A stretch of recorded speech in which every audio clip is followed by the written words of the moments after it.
If you want an example of what makes someone a better game programmer than a game designer, you can use today's game as a good example. Chubby Cherub, the second game to bring together Toze and Bandai for yet another licensed game. But I hear you say, what is this Chubby Cherub from? Well, nothing. Either Bandai or Toze made him up, but this is one of the few examples where Bandai would take a licensed game in Japan, take out the sprites featuring copyrighted characters, and replace them with their own original characters, so they can make a quick and terrible product for both Japan and America. The game in Japan was called Obake no Q-Taro Wan Wan Panic, translating to Q-Taro the Ghost, Bark Bark Panic, based off the manga called Obake no Q-Taro.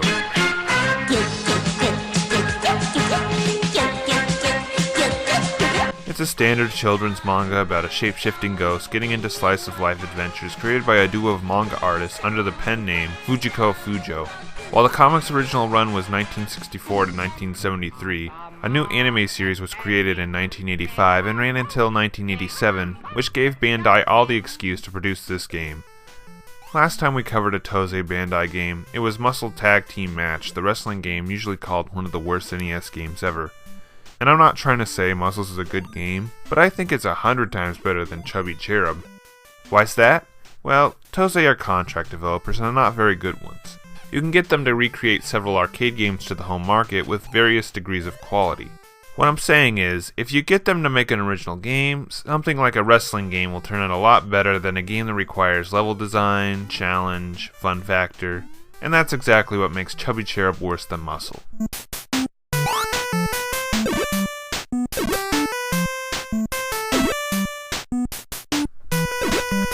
Chubby Cherub is a game that's all about helping Chubby have the best day ever. To do that, you must fly all over town eating candy and fruit to keep his flight meter up. Chubby Cherub is a platformer, shoot 'em up, something in between the two, because you'll fly all over the screen and spend most of your time in the air. Although you can walk around on the ground even though there's no real reason to. First problem I notice is a huge delay going into the air to fly. It's an annoying habit that I won't take to the air in time and actually cancel my flight in the process.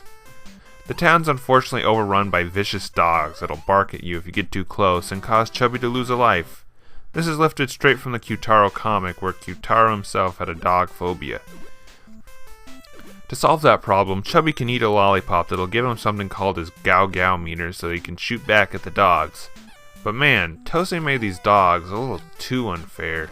Their barks have incredible range, and they have an endless supply. Getting too close will most likely end in a death if you don't time it just right.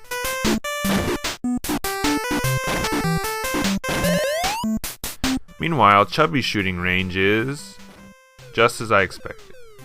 Look at that hit detection. So really, spending time to kill all the dogs on screen is kind of a waste of time, since a lot of these dogs aren't programmed to bark at you, and even still you can avoid the ones that do bark entirely. There will be times where you have to deal with the dogs if you want to get a move on, but thankfully Toze was nice to program several invincibility P symbols that appear after eating food.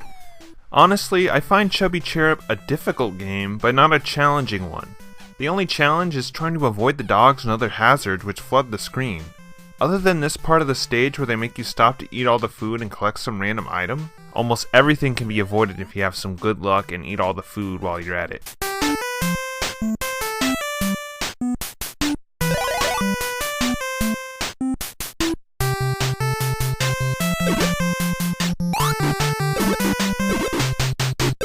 At the end of the stage, two things will either happen. One, you'll have to unlock these windows to see one of your friends you are searching throughout the level for. To do this, you eat the food that's located near the window to take a random chance to see if they're in there. Sometimes a red dog will pop out, and these dogs are the most vicious of the game. Again, no challenge, just difficulty. How fair is it to take a random chance just to complete the level? And when you die, it's game over. All the way back to the beginning. No secret code to return to the game. But that's not where the bullshit ends. Sometimes a burglar is holding one of your friends hostage and you only have a little bit of time to grasp the situation before he throws a barrage of bombs, killing you.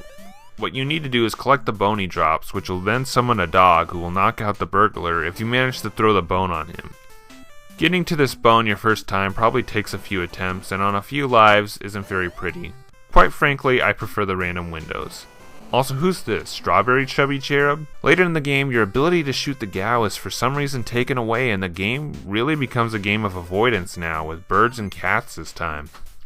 Seriously, they litter the screen with these enemies. And really, taking away the Gao feature, are you really that lazy, Toze? Oh hey, a balloon. What does that do? Are you kidding me? Are you freaking kidding me? This guy is a mythical creature who serves God and he can't touch cats, smoke, and balloons? The dogs at least make sense, especially in the context of the original comic, but seriously, fucking balloons? And people call Spelunker the most pathetic character in video games? What could be worse?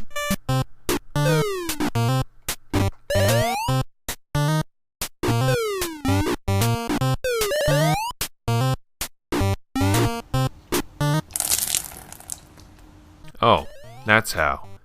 So you know how normally you'll lose a life if you go down any pit in a video game?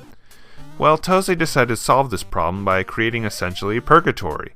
Even some Wikipedia editor flat out calls this level hell. Here are the levels in pure darkness while dogs and cats are ready to kill you. And although you can die, you don't lose any lives. You'll have to keep doing this just to get out of the level. I spent 10 minutes consistently just trying to get out of this pit. Needless to say, after this I pretty much gave up on the game. And there you go, my thesis paper on why Chubby Cherub is worse than Muscle. I mean, hey, at least Kaneko Man and Muscle fans can get something out of their game. There's nothing that would appeal to Q-Taro fans in this game other than Q-Taro himself.